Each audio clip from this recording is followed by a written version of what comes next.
تفسیر صافی، تالیف مفسر محمد بن مرتضی المعروف ملا فیض کاشانی، ترجمہ و تلخیص مولانا سید تلمیذ حسنین رضوی، شائع کردہ ادارہ نشر دانش نیو جرسی امریکہ۔ سورہ نشرہ، جسے سورہ علم نشرہ بھی کہتے ہیں، مکی سورہ ہے اور اس میں آیتوں کی تعداد 8 ہے۔ بسم اللہ الرحمن الرحیم، اللہ کے نام سے جو بڑا مہربان نہایت مشفق ہے۔ ترجمہ کہ ہم نے آپ کے سینے کو کشادہ نہیں کیا اور ہم نے آپ کا بوجھ آپ سے اتار دیا جس نے آپ کی کمر کو شکستہ کر رکھا تھا، اور ہم نے آپ کے ذکر کو رفعت عطا کی۔ بتحقیق تکلیف کے ساتھ آرام ہے، بے شک ہر دشواری کے ساتھ آسانی ہے، لہذا جب آپ فراغت حاصل کر لیں تو نصب فرما دیں اور اپنے رب کی طرف راغب ہو جائیں۔ مذکور آیت کا ترجمہ ہے کہ ہم نے آپ کے سینے کو کشادہ نہیں کیا۔ کہا گیا ہے کہ ہم نے آپ کے سینے کو علم، حکمت وحی کو قبول کرنے اور مصائب و شدائد اور اذیتوں پر صبر کرنے کے لیے کشادہ نہیں کیا، یہاں تک کہ مناجات حق اور دعوت خلق نے وسعت پا لی اور جو چیز غائب تھی وہ حاضر ہو گئی۔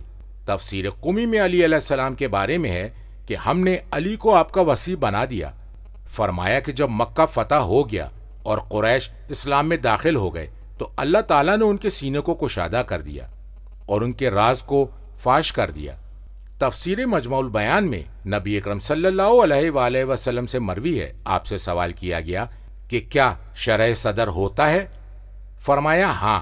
انہوں نے پوچھا یا رسول اللہ، اس کا کوئی نشان ہے جس سے اسے پہچانا جائے؟ فرمایا ہاں، غرور کے گھر سے دوری، دار خلود ہمیشہ رہنے والے گھر کی طرف واپسی اور موت کے نازل ہونے سے پہلے اس کی تیاری۔ مذکور آیت کا ترجمہ ہے اور ہم نے آپ کا بوجھ آپ سے اتار دیا جس بوجھ کا اٹھانا آپ کے لیے دشوار تھا۔ مذکور آیت کا ترجمہ ہے جس نے آپ کی کمر کو شکستہ کر رکھا تھا۔ کہا گیا ہے جس نے آپ کی کمر کو بوجھل کر دیا تھا یہاں تک کہ آپ نے اسے اٹھا لیا، باوجود یہ کہ کمر شکستہ ہو رہی تھی۔ اس کے لیے لفظ نغز استعمال کیا گیا جو در حقیقت بوجھ کی شدت کے سبب انسان کی آواز ہوتی ہے، اور یہ اس ضرب المثل سے ملتا جلتا ہے۔ مذکور عربی کا ترجمہ ہے اگر اس کا وزن ہوتا تو اس کے کمر کی شکستگی سنائی دیتی۔ مذکور آیت کا ترجمہ ہے اور ہم نے آپ کے ذکر کو رفعت عطا کی۔ تفسیر قمی میں ہے، فرمایا کہ جب ذکر کیا جاتا ہے تو آپ کو یاد کیا جاتا ہے، اور وہ انسانوں کا یہ قول ہے، اشہد ان لا الہ الا اللہ وان محمد رسول اللہ۔ تفسیر مجموع البیان میں نبی اکرم صلی اللہ علیہ وآلہ وسلم سے اس آیت کے بارے میں مروی ہے، فرمایا کہ مجھ سے جبرائیل علیہ السلام نے کہا کہ اللہ تبارک و تعالیٰ نے فرمایا ہے۔ مذکورہ عربی کا ترجمہ ہے جب بھی میرا ذکر کیا جاتا ہے تو میرے ساتھ ساتھ آپ کا ذکر بھی کیا جاتا ہے۔ مذکور آیت کا ترجمہ ہے بتحقیق تکلیف کے ساتھ آرام ہے۔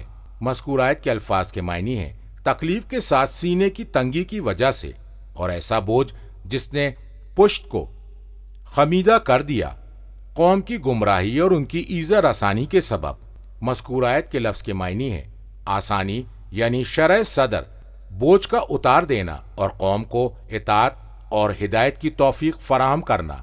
لہٰذا اے نبی، جب آپ کے سامنے وہ چیز آ جائے جو آپ کو غمگین کر دے تو اس وقت آپ اللہ کی رحمت مہربانی سے نا امید نہ ہوں۔ مذکور آیت کا ترجمہ ہے بے شک ہر دشواری کے ساتھ آسانی ہے۔ یہ جملہ تاکید ہے یا اثر نو دوسری آسانی کا وعدہ ہے، جیسے آخرت کا ثواب۔ تفسیر مجموع البیان میں نبی اکرم صلی اللہ علیہ وآلہ وسلم سے مروی ہے کہ آپ خوش و خرم اور ہنستے ہوئے باہر نکلے، اور وہ فرما رہے تھے کہ دو آسانیوں کے مقابلے میں تکلیف ہرگز غلبہ نہ پا سکے گی۔ فَإِنَّ مَعَ الْعُسْرِ يُسْرًا، إِنَّ مَعَ الْعُسْرِ يُسْرًا۔ کہا گیا ہے کہ اس کا سبب یہ ہے عسر پر الف لام ہے، یعنی العسر ہے تو وہ کئی نہیں ہو سکتے، خواہ الف لام عہد کا ہو یا جنس کے لیے، اور لفظ یسر نکرہ لایا گیا ہے تو پہلا یسر اور ہوگا اور دوسرا یسر پہلے کے علاوہ ہوگا۔ مذکور آیت کا ترجمہ ہے لہذا جب آپ فراغت حاصل کر لیں تو نصب فرما دیں، یعنی جب آپ اپنے رب کی ایک عبادت سے فارغ ہوں تو دوسری عبادت شروع کر دیں اور ایک عبادت کو دوسرے سے متصل کر دیں، اور اپنا کوئی وقت اپنے اوقات میں خالی نہ رکھیں جس میں آپ عبادت میں مشغول نہ ہوں۔ تفسیر مجموع البیان میں امام باقر علیہ السلام اور امام صادق علیہ السلام سے مروی ہے کہ جب آپ واجب نمازوں سے فارغ ہوں تو پھر اپنے رب سے دعا طلب کریں اور اس سے سوال کریں، وہ آپ کو عطا فرمائے گا۔ امام صادق علیہ السلام سے مروی ہے کہ اس سے مراد نماز کے آخر میں بیٹھے ہوئے اللہ سے دعا طلب کرنا۔ تفسیر قمی میں امام صادق علیہ السلام سے مروی ہے، مذکور آیت کا ترجمہ ہے جب آپ نبوت کے کاموں سے فارغ ہو جائیں۔ مذکور آیت کے الفاظ سے مراد تو علی کو مقرر کر دیں۔ مذکور آیت کا ترجمہ ہے اور اپنے رب کی طرف راغب ہو جائیں۔ کتاب کافی میں امام صادق علیہ السلام سے مروی ہے، آپ نے ایک حدیث میں فرمایا کہ اللہ تعالیٰ فرما رہا ہے، مذکور آیت کا ترجمہ ہے کہ جب آپ فارغ ہو جائیں تو آپ اپنا پرچم نصب فرما دیں اور اپنے وصی کا اعلان فرما دیں، اور آپ ان کی فضیلت کا برملا اعلان کر کے لوگوں کو اس سے آگاہ کر دیں۔ تو نبی اکرم صلی اللہ علیہ وآلہ وسلم نے فرمایا، من کنت مولاہ فعلی مولاہ، فرمایا کہ یہ اس وقت کیا جب آپ کو اپنی موت کا علم ہو گیا اور ان کے نفس نے انہیں موت کی خبر دی۔ ان احادیث اور روایات سے یہ مستفاد ہوتا ہے کہ نبی اکرم صلی اللہ علیہ وآلہ وسلم تبلیغ رسالت کا جو کام آپ کو سونپا گیا ہے اور آپ کو شریعت کے جن احکام کو پائے تکمیل تک پہنچانا ہے، جب آپ اس سے فارغ ہو جائیں تو اپنا پرچم بلند کر دیں، یعنی انسانوں کے لیے پرچم ہدایت کو بلند فرما دیں، یعنی اپنا خلیفہ، جانشین اور قائم مقام مقرر فرما دیں جو آپ کے بعد انسانوں کو احکام کی تبلیغ کرے اور ہدایت کا فریضہ انجام دے، تاکہ اللہ اور بندوں کے مابین یہ رشتہ منقطع نہ ہونے پائے اور ہدایت کا سلسلہ جاری و ساری رہے، ایک امام کے بعد دوسرا امام آتا رہے اور قیامت تک ایسا ہی ہوتا رہے۔ میں فیض کاشانی کہتا ہوں، تبلیغ رسالت کے بعد یا عبادت سے فراغت کے بعد امامت کا اعلان اور خلیفہ کا نصب کرنا امر معقولی ہے، بلکہ واجب ہے، تاکہ نبی اکرم صلی اللہ علیہ وآلہ وسلم کے تشریف لے جانے کے بعد لوگ حیرت اور گمراہی میں نہ رہیں۔ تو درست بات یہی ہے کہ خلیفہ یا امام کو مقرر کیا جائے۔